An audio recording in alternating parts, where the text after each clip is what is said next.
Jail के अंधेरे corridor में टिम जेनकिन अपनी कॉफी की बोतल से एक छोटा सा लकड़ी का टुकड़ा निकालता है। ये था उसके हाथों से बनाया गया जेल के दरवाजे की एक नकली चाबी। वह जानता था कि अगर यह लकड़ी का टुकड़ा एक बार ताले के अंदर टूट गया तो उसके बचने का कोई रास्ता नहीं बचेगा। टिम धीरे धीरे चाबी को ताले में डालता है और हल्के से घुमाता है। एक आवाज आती है, क्लिक। दुनिया की सबसे सुरक्षित जेलों में से एक का पहला दरवाजा खुल जाता है, लेकिन उनके सामने अभी भी 9 और मजबूत दरवाजे बाकी थे। यहीं से शुरू होती है इतिहास की वह रोमांचक यात्रा जिसने सबको हैरान कर दिया था। कहानी का संदर्भ 1970 के दशक के अंत का है। उस समय दक्षिण अफ्रीका में रंगभेद अपने चरम पर था। श्वेत सरकार ने अश्वेत लोगों पर कड़े प्रतिबंध और अमानवीय कानून थोप रखे थे। टिम जेनकिन और स्टीफन ली श्वेत होते हुए भी इस अन्याय के खिलाफ लड़ने का फैसला करते हैं। वे सीधे किसी खूनी युद्ध में शामिल होने के बजाय लीफलेट बम के जरिए विरोध शुरू करते हैं। वे शहर के व्यस्त चौराहों पर छोटे छोटे टाइम बम लगाते थे जो विस्फोट के बाद आसमान में सैकड़ों लीफलेट फैला देते थे। इन लीफलेट्स में सरकार के भ्रष्टाचार की बातें लिखी होती थीं। कई बार सफलतापूर्वक यह काम करने के बाद 1978 में एक मिशन के दौरान पुलिस ने उन्हें रंगे हाथ पकड़ लिया। उसकी सजा सुनाने से ठीक पहले टिम ने अपनी गर्लफ्रेंड द्वारा दिए गए कुछ पैसे एक छोटी सी ट्यूब के अंदर घुसकर अपने पीछे के छेद में डाल लिया। मुकदमे में टिम को 12 साल और स्टीफन को 8 साल की सजा सुनाकर प्रिटोरिया लोकल प्रिजन भेज दिया गया। प्रिटोरिया जेल राजनीतिक कैदियों के लिए बनाया गया एक नरक था। जेल के सुपरिंटेंडेंट स्नैपेल ने अंदर घुसते ही उन्हें चेतावनी दी कि यहाँ से भागने की कोशिश करना मतलब पक्की मौत है। इस जेल का हर सेक्शन अलग अलग भारी लोहे के गेट से बंटा हुआ था। हर गेट का ताला अलग डिजाइन का था और उन्हें खोलने के लिए खास तरह की लंबी चाबियां इस्तेमाल होती थीं।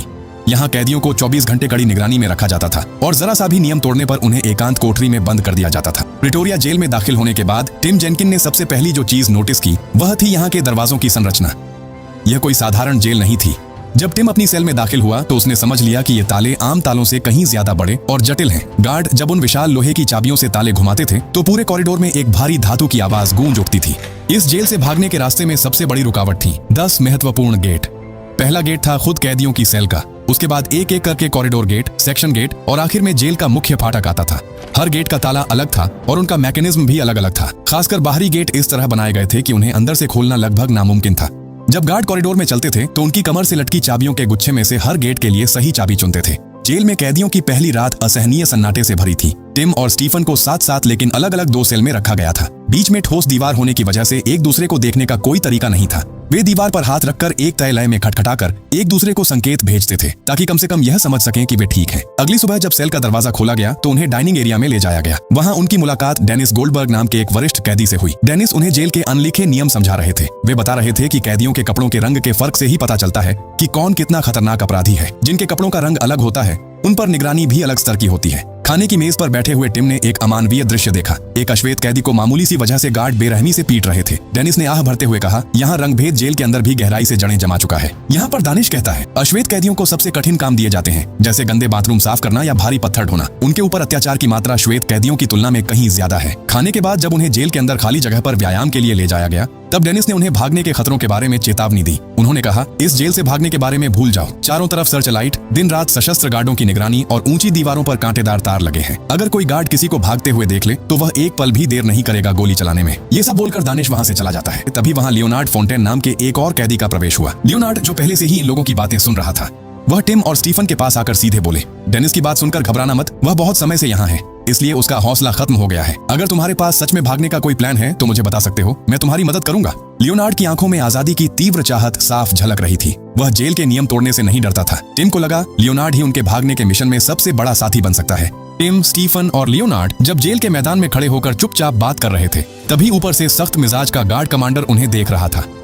उसके मन में शक पैदा हुआ कि ये नए कैदी जरूर कोई बड़ा षड्यंत्र कर रहे हैं, लेकिन टिम उस समय कुछ और ही सोच रहा था।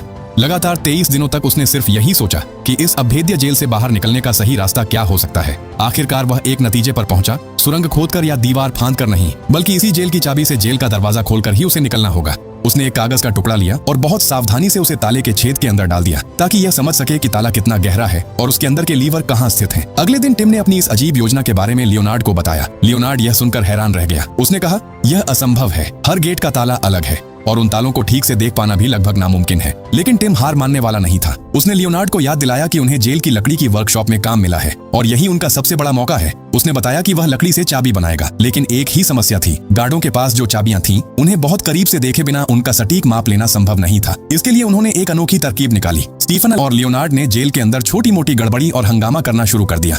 जब भी वे कोई गड़बड़ी करते, गार्ड तुरंत उन्हें रोकने के लिए दौड़ते हुए आते और ठीक उसी मौके पर टिम अपनी तेज नजरों से गार्डों की कमर पर लटकी चाबियों के गुच्छे को बहुत करीब से देख लेता।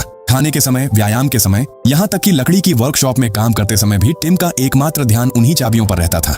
इस तरह लगातार 73 दिनों तक निरीक्षण करने के बाद टिम ने अपनी नोटबुक में चाबियों का एक खाका तैयार कर लिया।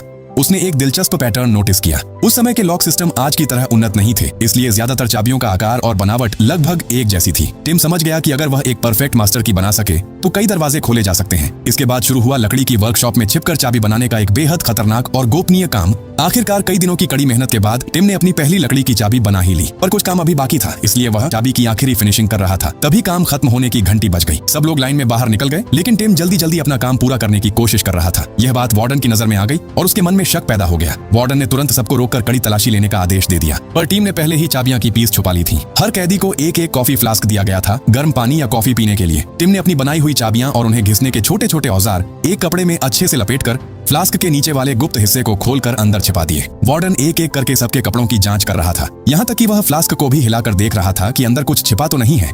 लेकिन कपड़े में लिपटे होने की वजह से लकड़ी के टुकड़ों से कोई आवाज नहीं आई। अविश्वसनीय रूप से उस बार टिम बच गया और अपने सामान के साथ वापस अपनी सेल में लौट आया। वह अपनी जेल की कोठरी में पहुंचता है और अपने साथ लाए औजारों का उपयोग करके लकड़ी के टुकड़ों से एक उत्तम चाबी बनाता है।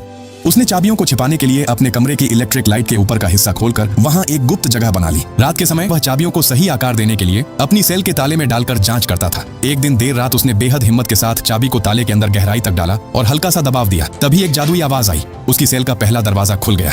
टिम खुशी से झूम उठना चाहता था, लेकिन उसने खुद को संभाल लिया, क्योंकि वह जानता था कि अभी उसके सामने कई बड़े स्टील के दरवाजे बाकी हैं। सबसे बड़ी समस्या यह थी कि वे स्टील के दरवाजे सिर्फ बाहर से ही खोले जा सकते थे, यानी सेल के अंदर से हाथ बढ़ाकर बाहर के ताले तक पहुंचना नामुमकिन था। टिम समझ गया कि उसे कुछ ऐसा बनाना होगा जिससे दूर से ही चाबी घुमाई जा सके। इसके बाद जब भी उन्हें जेल साफ करने का काम मिलता, लियोनार्ड बहुत ध्यान से गार्डों पर नजर रखता। लियोनार्ड जब कॉरिडोर के उस पार गार्ड पर कड़ी नजर रख रहा था, तब टिम बेहद हिम्मत के साथ अपनी सेल के बाहर वाले दरवाजे पर लकड़ी की चाबी का इस्तेमाल करता है। पहली बार चाबी घुमाने पर ताला नहीं खुलता। टिम समझ जाता है कि चाबी के खांचे में थोड़ी कमी है। वह तुरंत अपनी जेब से फाइल, घिसने का औजार निकालता है और चाबी को थोड़ा और घिसकर फिर से ताले में डालकर घुमाता है। इस बार काम बन जाता है, दरवाजा खुल जाता है। लेकिन ठीक उसी वक्त लियोनार्ड इशारा करता है कि गार्ड उनकी तरफ आ रहा है। जल्दी में चाबी निकालते समय एक भयानक हादसा हो जाता है। लकड़ी की चाबी ताले के अंदर ही टूटकर फंस जाती है। पकड़े जाने के डर से सब घबरा जाते हैं। तभी डेनिस समझदारी दिखाता है। वह एक छोटा चाकू टिम की ओर फेंकता है।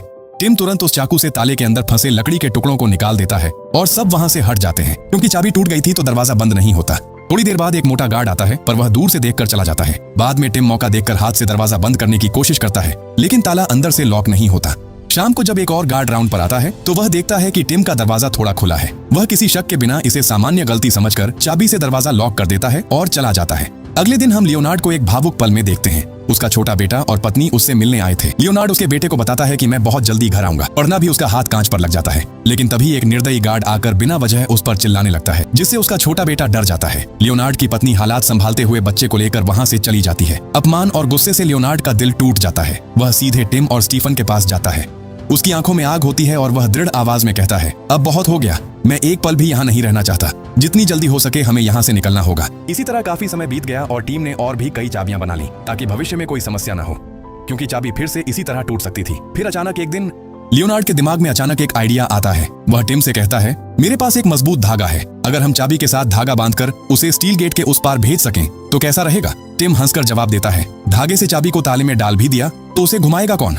उसी समय एक गार्ड उनकी खिड़की के सामने आकर खड़ा हो जाता है। वह सख्त आवाज में पूछता है, तुम तीनों यहाँ मिलकर क्या कर रहे हो? लियोनार्ड तुरंत स्थिति संभालते हुए कहता है कि वे बस बातें कर रहे थे। गार्ड के जाते ही टिम की नजर कॉरिडोर में रखी एक झाड़ू पर पड़ती है। उसे देखते ही उसके दिमाग में एक शानदार आइडिया आता है। वह जल्दी से बाहर जाकर झाड़ू से गेट की दूरी नापता है। झाड़ू थोड़ी छोटी थी, लेकिन टिम समझ जाता है कि अगर इसकी लंबाई बढ़ाई जाए और उसके सिरे पर चाबी फिट करने का तरीका बनाया जाए तो काम बन सकता है। इसके बाद एक दिन लकड़ी की वर्कशॉप में काम करते हुए टिम एक गुप्त उपकरण बनाता है और सेल में लौटकर उसे अच्छे से जोड़ता है। वह लकड़ी की एक लंबी छड़ी के सिरे पर चाबी लगाने के लिए एक खास खांचा बनाता है, ताकि दूर से ही चाबी को ताले में डालकर घुमाया जा सके। टिम उस छड़ी के सिरे पर एक छोटा सा आईना लगा देता है। यही आईना उसकी आंख बन जाता है, जिससे वह दरवाजे के दूसरी तरफ मौजूद ताले को साफ देख सकता था। पहली बार कोशिश करने पर चाबी ठीक से नहीं घूमती, लेकिन टिम हार नहीं मानता। वह छड़ी को बाहर निकालकर थोड़ा सुधार करता है और दूसरी बार कोशिश करते ही क्लिक की आवाज के साथ गेट खुल जाता है। लेकिन चाबी निकालते वक्त अचानक वह छड़ी से अलग होकर नीचे गिर जाती है। टिम का दिल तेजी से धड़कने लगता है, क्योंकि पकड़े जाने पर उसकी सजा और बढ़ सकती थी। आखिरी पल में वह अपने पास मौजूद एक च्यूइंग गम का इस्तेमाल करता है। उसे छड़ी के सिरे पर लगाता है और बड़ी मुश्किल से नीचे गिरी चाबी को वापस निकाल लेता है। अगले दिन डाइनिंग हॉल में टिम धीरे से लियोनार्ड और स्टीफन को बताता है मैं 2 गेट खोल चुका हूँ। मुझे लगता है कि इसी तरीके से और गेट भी खोले जा सकते हैं। लेकिन एक बड़ा डर था, क्या सभी गेट के ताले एक जैसे हैं? टिम बहुत सावधान था। वह चाबियों को कभी अपने पास नहीं रखता था, कभी जेल के बगीचे में जमीन के नीचे, तो कभी किसी और गुप्त जगह पर उन्हें छिपा देता था। इस तरह कोशिश करते करते वह धीरे धीरे और भी कई गेट खोलने में सफल हो जाता है। लेकिन उनकी सबसे बड़ी चुनौती थी जेल के निचले सेक्शन के गेट। अगर वे उन्हें भी खोल लें तब भी असली खतरा बाकी रहेगा, मेन गेट, क्योंकि वहां पूरी रात हाई वोल्टेज सर्चलाइट और गार्डों की कड़ी निगरानी रहती है। अगर भागते वक्त उन्हें किसी ने देख लिया तो बिना किसी चेतावनी के सीधे गोली चला दी जाएगी। आजादी अब जितनी करीब थी, मौत का खतरा भी उतना ही बढ़ चुका था। अब वह तीनों एक बार फिर से जेल से भागने की प्लान करते हैं, पर लेकिन सुरंग खोद के निकलना संभव नहीं था, तो वह सामने की मेन गेट से भागने की प्लान करते हैं। लेकिन उनके सामने एक बड़ी समस्या थी, जेल के कैदियों की ड्रेस। अगर वे उसी कपड़े में बाहर निकलने की कोशिश करते तो दूर से ही कोई भी उन्हें पहचान लेता। इस समस्या का हल निकालने के लिए स्टीफन एक चालाक योजना बनाता है। वह कपड़े धोने यानी लॉन्ड्री सेक्शन में काम करने लगता है। हफ्ते जेल में नए कैदी लाए जाते थे और उनके सिविल कपड़े अलग रखे जाते थे। स्टीफन मौका देखकर वहां से कुछ सामान्य शर्ट और पैंट चुरा लेता है और उन्हें अपनी जेल यूनिफॉर्म के नीचे पहनकर अपनी सेल में ले आता है। बाहर से देखकर किसी को भी शक नहीं होता कि वे अंदर भागने के कपड़े छिपाए हुए हैं। लेकिन सिर्फ कपड़े ही काफी नहीं थे। इस विशाल जेल के जाल जैसे रास्तों में खोने से बचने के लिए एक सटीक नक्शा भी जरूरी था। यह नक्शा वार्डन के ऑफिस के अंदर रखा होता था, जहां आम कैदियों को जाने की इजाजत नहीं थी। इस नक्शे को पाने के लिए टिम ने जेल के एक अश्वेत कैदी से संपर्क किया। वह कैदी पूरे जेल की सफाई का काम करता था, इसलिए उसे वार्डन के ऑफिस के पास जाने का मौका मिलता था। उसने इशारे में बताया कि वह नक्शा ला सकता है, लेकिन बदले में उसे एक साबुन और कुछ सिगरेट चाहिए।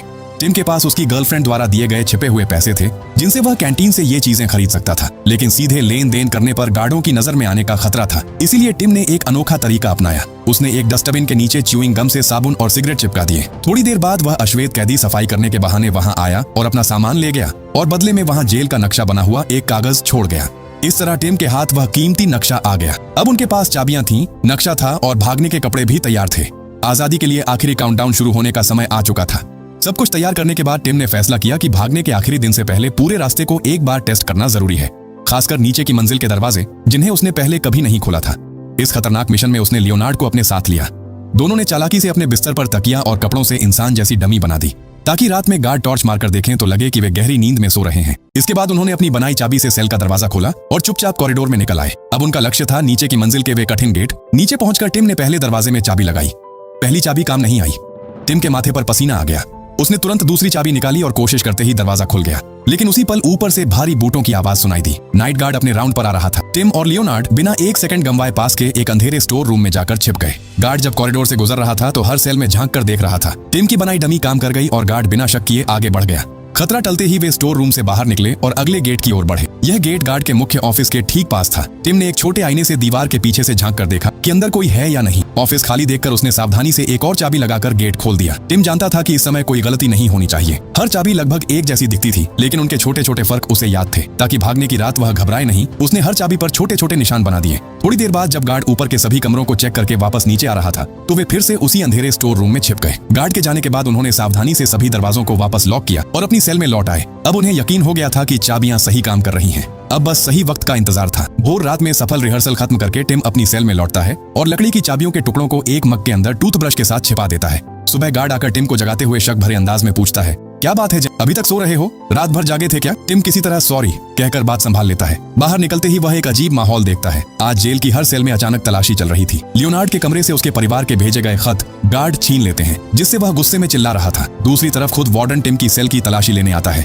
अचानक वार्डन के हाथ से वह मग नीचे गिर जाता है। टिम का खून जैसे जम जाता है, क्योंकि चाबी के लकड़ी के टुकड़े फर्श पर बिखर जाते हैं। वार्डन झुककर वहां से टिम के माता पिता की एक फोटो उठाता है और पास पड़े लकड़ी के टुकड़े को देखकर सख्त नजरों से पूछता है, यह क्या है? टिम हिम्मत जुटाकर जवाब देता है, सर, यह फोटो को खड़ा रखने के लिए बनाया है। वह तुरंत उसी टुकड़े से फोटो खड़ी करके दिखा भी देता है। फिर वार्डन की नजर उस झाड़ू पर पड़ती है जिसके डंडे में टिम ने छेद किया था। टिम जल्दी से कहता है कि उसने इसे रस्सी से टांगने के लिए किया है। वार्डन झाड़ू वापस देते हुए गंभीर आवाज में चेतावनी देता है, मुझे लगता है यहाँ कुछ गड़बड़ है। भागने की कोशिश की तो सीधे गोली मार दी जाएगी। वार्डन के जाते ही टिम समझ जाता है कि वह बहुत बड़ी मुसीबत से बच गया। वह अब और जोखिम नहीं लेता और चाबियों को अलग अलग जगहों, लाइब्रेरी और वॉशिंग पाउडर के ड्रम में छिपा देता है। इसी तरह 400 से ज्यादा दिन गुजर जाते हैं और वह तीनों मिलकर यहाँ से भागने की प्रैक्टिस का ही बार करते हैं। एक दिन तेज दांत दर्द के कारण टिम को जेल के डेंटिस्ट के पास ले जाया जाता है। डेंटिस्ट बताता है कि यह इलाज जेल में संभव नहीं है, उसे बाहर अस्पताल ले जाना होगा। अस्पताल ले जाते समय टिम तेज नजरों से हर गेट का निरीक्षण करता है। वह देखता है कि मेन गेट में एक इलेक्ट्रिक दरवाजा है जो सिर्फ गार्ड रूम के स्विच से खुलता है और पीछे का बाहरी दरवाजा दिन में खुला रहता है, बीमार कैदियों के आने जाने के लिए। बाहर जाकर टिम देखता है कि वहां बड़े बड़े टावर और स्नाइपर पोस्ट बनाए जा रहे हैं। वह समझ जाता है कि अगर यह काम पूरा हो गया तो यहाँ से भागना हमेशा के लिए नामुमकिन हो जाएगा। जेल लौटकर टिम दूसरे राजनीतिक कैदियों को अपना अंतिम प्लान बताता है, लेकिन मौत के डर से कोई तैयार नहीं होता। तब लियोनार्ड गुस्से में कहता है, तुम लोग अपनी इस कायरता के लिए पछताओगे। अब ये तीनों दोस्त अकेले ही इस नामुमकिन मिशन को अंजाम देने का फैसला करते हैं। सभी विचार विमर्श के बाद उन्होंने तय किया कि आज रात ही अंतिम मिशन होगा। टिम आखिरी बार डेनिस के पास जाकर उसे साथ चलने के लिए कहता है, लेकिन डेनिस शांत आवाज में कहता है, टिम, मेरा समय अब खत्म होने वाला है। अगर मैं जाऊंगा तो तुम्हारी रफ्तार धीमी हो जाएगी, लेकिन तुम्हारी मदद के लिए मैं आखिर तक लड़ूंगा। टिम उसे एक खास जिम्मेदारी देता है। वह कहता है, जब हम नीचे स्टोर रूम में जाएंगे तब डेनिस को किसी भी तरह गार्ड का ध्यान अपनी ओर खींचना होगा। इसके बाद टिम, लियोनार्ड और स्टीफन अपने बिस्तर पर डमी बनाकर निकल पड़ते हैं। रास्ते में वे जेल की यूनिफॉर्म बदलकर अपने सिविल कपड़े पहन लेते हैं ताकि बाहर निकलते समय कोई उन पर शक न करे। वे एक एक करके लगभग सभी गेट खोलते हुए आगे बढ़ते हैं, लेकिन बीच में एक गेट खोलते वक्त उन्हें लगता है कि गार्ड उनकी ओर आ रहा है। पकड़े जाने के डर से वे जल्दी से पास के स्टोर रूम में छिप जाते हैं। गार्ड को कुछ शक होता है और वह स्टोर रूम की ओर बढ़ने लगता है। तभी डेनिस अपनी सेल का बल्ब तोड़कर जोर जोर से चिल्लाना शुरू कर देता है। उसकी इस बहादुरी से गार्ड का ध्यान भटक जाता है और वह स्टोर रूम खोलने की बजाय ऊपर की ओर दौड़ जाता है। इस मौके का फायदा उठाकर टिम और लियोनार्ड बाहर निकलते हैं और सामने का गेट खोल लेते हैं। अब उनके सामने सबसे बड़ी चुनौती थी वह इलेक्ट्रिक दरवाजा, जो गार्ड के कमरे से कंट्रोल होता था। लियोनार्ड अपनी जान जोखिम में डालकर चुपके से गार्ड के कमरे में घुसता है और बिना कोई अलार्म बजाए सही स्विच दबाकर दरवाजा खोल देता है। अब आखिरी गेट के छेद से झांककर वे खुशी से भर जाते हैं। सामने ही जेल का मेन गेट और आजादी की राह दिखाई दे रही थी। पूरी रात मेहनत करते करते सुबह हो चुकी थी और दिन में बीमार कैदियों के लिए पीछे का मेन गेट खुला रहता था। लेकिन उनकी खुशी एकदम खत्म हो जाती है जब सामने का आखिरी लोहे का दरवाजा नहीं खुलता। टिम ने इस गेट को पहले कभी नहीं देखा था, इसलिए इसके लिए कोई चाबी भी नहीं बनाई थी। उसने सोचा था कि उसकी बनाई चाबियों में से कोई काम कर जाएगी, लेकिन बहुत कोशिश के बाद भी ताला जरा भी नहीं खुला। आजादी के इतने करीब आकर भी लियोनार्ड और स्टीफन डर से जड़ हो जाते हैं। चारों ओर सुबह की रोशनी फैल रही थी और किसी भी वक्त पकड़े जाने का खतरा था। टिम धीरे से कहता है, शायद आज किस्मत हमारे साथ नहीं है, हमें वापस अपनी सेल में लौट जाना चाहिए। टिम जब हार मानकर वापस अपनी सेल में लौटने की बात कर रहा था, तब लियोनार्ड गुस्से और दर्द से भर उठा। वह कहता है, मैं इस नर्क में 5 साल से सड़ रहा हूँ। वे मुझे मेरे बेटे से बात नहीं करने देते, परिवार के खत तक फाड़ देते हैं। मैं आज ही यहाँ से निकलूंगा, नहीं तो आज ही मर जाऊंगा। लियोनार्ड फैसला करता है कि वह ताकत के बल पर इस लॉक को तोड़ देगा। टिम उसे रोकते हुए कहता है, अगर तुम ऐसा करोगे तो आवाज सुनकर गार्ड तुरंत आ जाएंगे। लेकिन वे देखते हैं कि इस खास गेट का लॉक लकड़ी का बना है, जिसे तोड़ने पर ज्यादा धातु की आवाज नहीं होगी। लियोनार्ड एक चाकू लेकर इसे बहुत सावधानी से उस लॉक पर वार करने लगता है। टिम कॉरिडोर की तरफ नजर रखता है ताकि कोई गार्ड आ न जाए। जब उसे यकीन हो जाता है कि कोई नहीं आ रहा, तो वह वापस आता है और देखता है कि लियोनार्ड की जिद के आगे लॉक लगभग टूट चुका है। आखिरकार वह आखिरी दरवाजा भी खुल जाता है। बाहर निकलने से ठीक पहले वे अपने सिविल कपड़ों को एक बार फिर ठीक कर लेते हैं। जैसे ही वे बाहर कदम रखते हैं, टिम देखता है कि ऊपर टावर से एक स्नाइपर उनकी तरफ नजर रख रहा है। वह तुरंत अपने साथियों को इशारा करता है और वे एक जगह छिप जाते हैं। वे जल्दी से नक्शा निकालकर देखते हैं कि किस रास्ते से निकलना सुरक्षित रहेगा। टिम अपने छोटे आईने से गार्ड की गतिविधियों पर नजर रखता है। जैसे ही स्नाइपर दूसरी तरफ मुड़ता है, वे तीनों झुककर तेजी से मेन गेट पार कर बाहर निकल जाते हैं। बाहर आने के बाद भी खतरा खत्म नहीं हुआ था। सामने एक पुलिस की गाड़ी खड़ी थी और एक पुलिस अफसर किसी से बात कर रहा था। टिम, लियोनार्ड और स्टीफन सिर झुकाकर आम लोगों की तरह चलते हुए उसके पास से गुजर जाते हैं। चूंकि उन्होंने कैदियों की वर्दी नहीं पहनी थी, इसलिए पुलिस ने उन पर ध्यान नहीं दिया। वे धीरे धीरे चलते हुए एक टैक्सी स्टैंड तक पहुंचते हैं। उस समय दक्षिण अफ्रीका में गोरे और काले लोगों के लिए अलग अलग टैक्सी होती थी। टिम बिना जोखिम लिए एक काले टैक्सी ड्राइवर के पास जाता है, उसे अपने पास के सारे पैसे दे देता है और कहता है, हमें तुरंत यहाँ से दूर ले चलो। ड्राइवर उनकी हालत देखकर हैरान होता है और कहता है, तुम लोगों के लिए अलग टैक्सी है, वहीं जाओ। लेकिन टिम अड़ा रहता है और आखिरकार ड्राइवर उन्हें लेकर अज्ञात दिशा में निकल पड़ता है। अगली सुबह जब प्रिटोरिया जेल के दरवाजे एक एक करके खुल रहे थे, तब भी किसी को अंदाजा नहीं था कि इतिहास का एक बड़ा अध्याय पिछली रात ही लिखा जा चुका है। जब वार्डन टिम जेनकिन स्टीफन ली और लियोनार्ड फोंटेन की सेल के पास जाकर उन्हें बुलाता है, तो वह अंदर जाकर कंबल हटाता है और उसके पैरों तले जमीन खिसक जाती है। अंदर कैदियों की जगह सिर्फ तकिए और कपड़ों के पुतले पड़े होते हैं। पूरे जेल में सायरन बज उठता है। वार्डन समझ जाता है कि उसका लंबा करियर और इस जेल का घमंड दोनों एक ही रात में खत्म हो गए। जेल के दूसरे राजनीतिक कैदी जब इस अविश्वसनीय भागने की खबर सुनते हैं, तो खुशी से झूम उठते हैं। जिस जेल से भागना नामुमकिन माना जाता था, वहां से 3 युवकों ने आजादी हासिल कर ली थी। उधर एक टैक्सी में बैठकर टिम और उसके साथी काफी दूर निकल चुके थे। उनके चेहरों पर जीत की चमक थी। टिम अपनी जेब से एक लकड़ी की चाबी निकालता है और हल्की मुस्कान देता है। यही छोटा सा लकड़ी का टुकड़ा उनकी आजादी का प्रतीक था, जिसे वह याद के तौर पर अपने पास रखता है। वे अलग अलग रास्तों से सीमा पार करते हुए आखिरकार लंदन पहुंच जाते हैं। वहां जाकर भी वे रुके नहीं, बल्कि अफ्रीकन नेशनल कांग्रेस ANC के साथ मिलकर रंग भेद के खिलाफ आंदोलन जारी रखते हैं। पूरी दुनिया को प्रिटोरिया जेल की इस अंधेरी कहानी और इन 3 युवकों की बहादुरी के बारे में पता चलता है। इस घटना के बाद करीब 22 साल तक दक्षिण अफ्रीका में रंगभेद के खिलाफ संघर्ष चलता रहा। नेल्सन मंडेला के नेतृत्व में और टिम जैसे हजारों क्रांतिकारियों के बलिदान से 1944 में आखिरकार रंगभेद का अंत हुआ। एक लोकतांत्रिक सरकार बनी और काले व सफेद लोगों के बीच का भेद कानूनन खत्म कर दिया गया। 22 साल की सजा काटने के बाद डेनिस गोल्डबर्ग भी आजाद हो जाते हैं और खुली हवा में सांस लेते हैं। यह भागने की घटना सिर्फ 3 लोगों की आजादी नहीं थी, बल्कि अन्याय के खिलाफ आम इंसान की जीत का प्रतीक बन गई। और इसी के साथ खत्म होती है इतिहास की सबसे रोमांचक और सच्ची कहानियों में से एक, एस्केप फ्रॉम प्रिटोरिया। दोस्तों, आज की सच्ची कहानी पर आधारित यह स्टोरी आपको कैसी लगी? क्या टिम की यह असंभव लगने वाली सफलता आपको प्रेरित करती है? कमेंट में जरूर बताइए। मिलते हैं अगली वीडियो में एक और शानदार कहानी के साथ। धन्यवाद।